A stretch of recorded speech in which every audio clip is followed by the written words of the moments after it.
नमस्कार मित्रों, आज की तारीख है 17 नवंबर 2012 रविवार और ये वीडियो है इलेक्शन के समय उम्मीदवार को जो कैंडिडेट होता है उसे अपनी प्रॉपर्टी डिक्लेयर करनी होती है उसके विषय में है।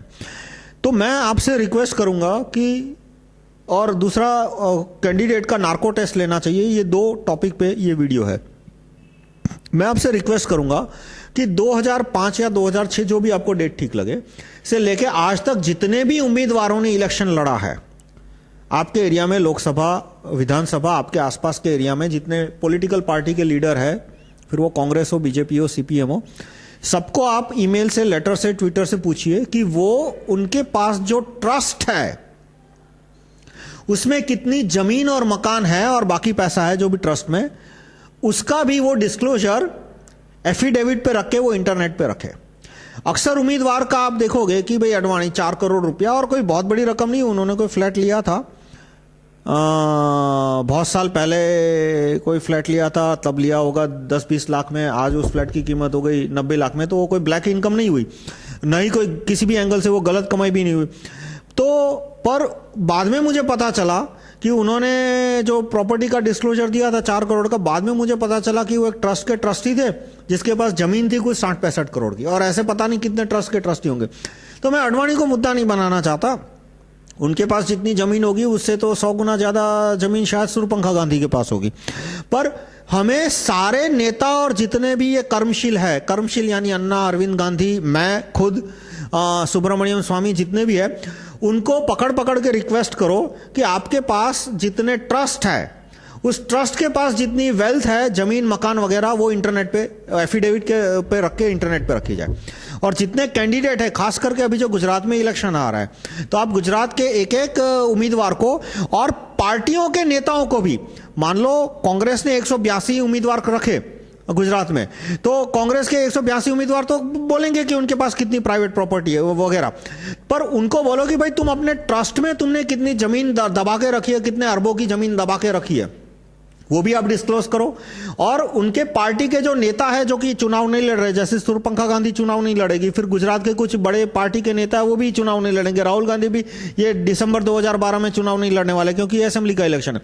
तो उनको भी बोलो कि आप भी उनके पास जो भी जमीन है उनके अलग अलग कंपनियों के पास, ट्रस्टों के पास, वो डिस्क्लोज करे। जैसे अभी खबर बार आई कि राहुल गांधी जिस कंपनी के या ट्रस्ट के ट्रस्टी या कंपनी के डायरेक्टर है, यंग इंडिया या जो भी है, उसके पास ये national Herald, paid national Herald, वो अखबार जवाहरलाल गांधी ने शुरू किया था 1936 में, महात्मा सुभाष चंद्र बोस का प्रभाव कम करने के लिए, उनका प्रभाव बंद करने के लिए अंग्रेजों ने उनको 5 लाख रुपए दिए थे और उससे उन्होंने ये अखबार शुरू किया था। उस जमाने के 1936 से 5 लाख, यानी आज के तो 50 करोड़ से ऊपर हो गया, शायद 100 करोड़ से ऊपर हो गया। तो उसके पास जो जमीन है नेशनल हेराल्ड के पास, उसकी कीमत होती है कुछ 1000-2000 करोड़ की, और वो जमीन अभी राहुल गांधी के कंपनी की मालिक के हो गए। जो भी डिटेल है, मुझे ठीक से इसमें वेरीफाइड डिटेल्स मेरे पास नहीं है, मैंने इंटरनेट पे वही पढ़ा जो आपने पढ़ा। पर हम एक एक नेता को पकड़ पकड़ के पूछे कि भाई तुम्हारे पास जो ट्रस्ट है, उसके पास जो जमीन है, उसका पूरा विवरण की ट्रस्ट के स्क्वायर मीटर एरिया कितना है, लोकेशन क्या है, उसका सर्कल रेट क्या है, उसकी अप्रोक्सीमेट मार्केट वैल्यू क्या है वगैरह, वो इंटरनेट पे डाले। तो इससे हमें पता चलेगा कि कितने नेताओं ने कितने अरबों की जमीन, करोड़ों की नहीं अरबों की जमीन उन्होंने ट्रस्टों में दबा के रखी है। दूसरा, आप इलेक्शन कमीशन को और उसके बाद सारे इंटेलेक्चुअल्स, ये शौरी है, जेटली है, जो अपने आप को बहुत बड़े कमिटेड इंटेलेक्चुअल्स बोलते हैं, उनको भी बोलो कि आप भी पब्लिकली एक रिक्वेस्ट रखो सारे नेताओं को, सारे कैंडिडेट्स को, कि वो अपने ट्रस्टों की प्रॉपर्टी इंटरनेट पे डालें। इसका फायदा क्या होगा कि ये जो एक्टिविस्ट है, जैसे अन्ना ने इस बात का विरोध किया, अरविंद गांधी ने भी विरोध किया कि नहीं, हमें नेताओं के ट्रस्टों की प्रॉपर्टी हमें इंटरनेट पे रखने को नहीं बोलना चाहिए। तो इससे जो इंटेलेक्चुअल्स, एक्टिविस्ट विरोध करेंगे तो आपको पता लग जाएगा कि ये बुद्धिजीवी नहीं, कुबुद्धिजीवी है, और अंदर से वो निकृष्ट पैसे वालों के, निकृष्ट धनिकों के एजेंट है। निकृष्ट धनिक यानी कि जो कि जमीन में पैसा होर्डिंग करके जमीनों के दाम जब 10 गुने हो जाते हैं तब बेच देते हैं। तो इस तरह से जितने एक्टिविस्ट है उनके भी जितने ट्रस्ट है उनके भी जमीन का विवरण इंटरनेट पे आना चाहिए। अब दूसरा क्वेश्चन आता है नार्को टेस्ट इन पब्लिक का, कि इलेक्शन कमीशन, जो कि अभी गुजरात में इलेक्शन हो रहे हैं, उनको आप इलेक्शन कमीशन को कहो कि वो उम्मीदवारों के पब्लिक में नार्को टेस्ट ले, ताकि उनके इरादे, उनकी मंशा क्या है वो बाहर आए, और जो इलेक्शन रिलेटेड क्वेश्चन है वो पूछे जाए कि भाई आपने आज तक कभी रिश्वत ली है? इलेक्शन बनने के बाद आप पब्लिक का काम करने वाले हो या रिश्वत लेने वाले हो, अपना घर भरने वाले हो? आप वोट तोड़ने के लिए इलेक्शन खड़े हो या आपके कुछ एजेंडा है? आप इलेक्शन जीतने के बाद कौन कौन से कानून क्या सचमुच बनाने वाले हो? आप राइट टू रिकॉल का वादा करते हो तो क्या राइट टू रिकॉल के कानून सचमुच कमिटेड हो, या सिर्फ इलेक्शन में वोट लेने के लिए ये सारे लोकपाल के या ये सारे वादे दिए हैं? तो इससे उनका नार्को टेस्ट होगा तो बात बाहर आएगी। अब कुछ इसमें लीगल प्रॉब्लम होगा कि इलेक्शन कमीशन कहेगा कि भाई सुप्रीम कोर्ट ने नार्को टेस्ट पे बैन लगा रखा है, तो इलेक्शन का प्रोसीजर शुरू हो जाए, उसके बाद कोर्ट की हुकूमत खत्म हो जाती है। सुप्रीम कोर्ट का जजमेंट है कि election commission election free and fair election कराने के लिए जो उचित लगे वो कर सकता है, और कोर्ट उसमें दखल अंदाजी नहीं कर सकती। और बाद में यदि कोर्ट रोक देती है तो कोर्ट की गलती। पर दूसरा कोर्ट का जजमेंट यह भी है कि यदि कोई आदमी खुद नार्को टेस्ट देने को तैयार है तो उसका नार्को टेस्ट लेना कॉन्स्टिट्यूशनल है, ह्यूमन राइट के अगेंस्ट नहीं है। तो इलेक्शन कमीशन इस तरह का एक नोटिफिकेशन निकाल सकती है कि जो उम्मीदवार खुद अपना नार्को टेस्ट देना चाहते हैं वो आगे आए, हम उनका पब्लिक में नार्को टेस्ट लेंगे और जो जो इंपॉर्टेंट सवाल लेंगे इतने सवाल हम उनको पूछेंगे।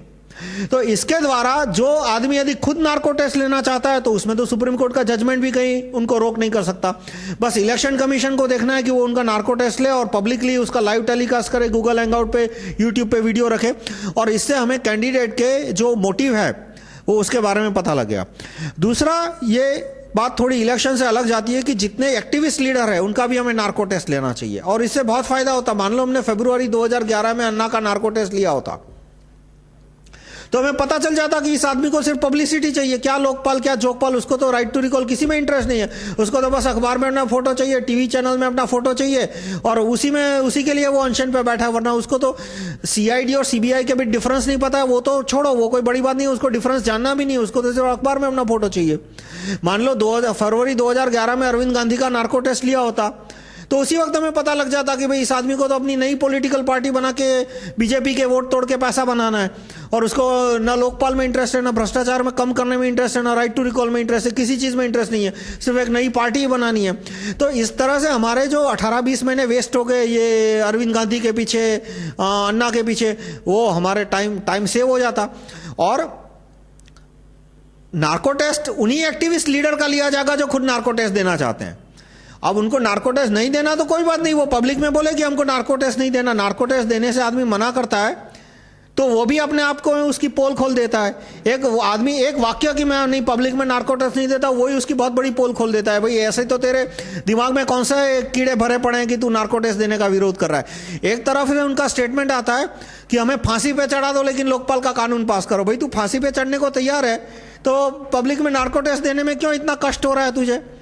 तो इस तरह से कर्मशीलों का जो एक्टिविस्ट लीडर है उनका पब्लिक में नार्को टेस्ट लेने से एक्टिविस्ट का बहुत सारा टाइम सेव हो जाएगा। तो मैं समराइज करूंगा कि आप सारे लीडरों को बोलो कि उनके ट्रस्टों में और कंपनियों में जितनी जमीन मकान प्रॉपर्टी है उसका भी विवरण वो एफिडेविट में अटैच करे। एफिडेविट में उनकी प्रॉपर्टी, उनकी वाइफ की प्रॉपर्टी, उनके चिल्ड्रन की प्रॉपर्टी, ये इतनी चीजें पूछी जाती है, इतना काफी नहीं है। उनके माता पिता की प्रॉपर्टी भी डाली जाए, उनके ट्रस्ट की प्रॉपर्टी डाली जाए, कंपनियों की प्रॉपर्टी डाली जाए, और उनके ब्रदर भाई, क्योंकि इंडिया में फैशन है कि लोग अपने भाई के नाम पे प्रॉपर्टी कर देते हैं, वो प्रॉपर्टी डाली जाए। और उनके पिछले 7 साल के जो उनके इनकम है कि एमएलए बनने के पहले उनके भाई की क्या इनकम थी, एमएलए बनने के बाद उसके भाई की क्या इनकम हो गई, एमएलए बनने के पहले उसके भतीजे की क्या इनकम थी। कंपनी एक्ट में क्लोज रिलेटिव की डेफिनेशन है, तो क्लोज रिलेटिव का भी इनकम और वेल्थ स्टेटमेंट है वो इंटरनेट पे आना चाहिए। वो बात की बात है, लेकिन इतना तो हमें कर ही देना चाहिए कि वो जिन जिन ट्रस्टों में ट्रस्टी है, जिन जिन ट्रस्टों में उनके वाइफ स्पाउस ट्रस्टी है, उस ट्रस्ट के पास कितनी जमीन है वो इंटरनेट पे आ जाए। और जो उम्मीदवार अपना नार्को टेस्ट देना चाहते हैं उनका नार्को टेस्ट पब्लिक में लिया जाए, जो नहीं देना चाहते उनके भी नार्को टेस्ट का ऑर्डर निकालो। सुप्रीम कोर्ट यदि उस पर रोक लगा देती है तो फिर सुप्रीम कोर्ट के बाद right to recall supreme court जज की डिमांड मेरी मजबूत होगी, आगे निपट लेंगे। और तीसरा, जितने एक्टिविस्ट लीडर है, मैं अरविंद गांधी, सुब्रमण्यम स्वामी, अन्ना, सबका नार्को टेस्ट होना चाहिए ताकि एक्टिविस्ट को पता चले कि भाई इस आदमी का मोटिव क्या है। Thank you.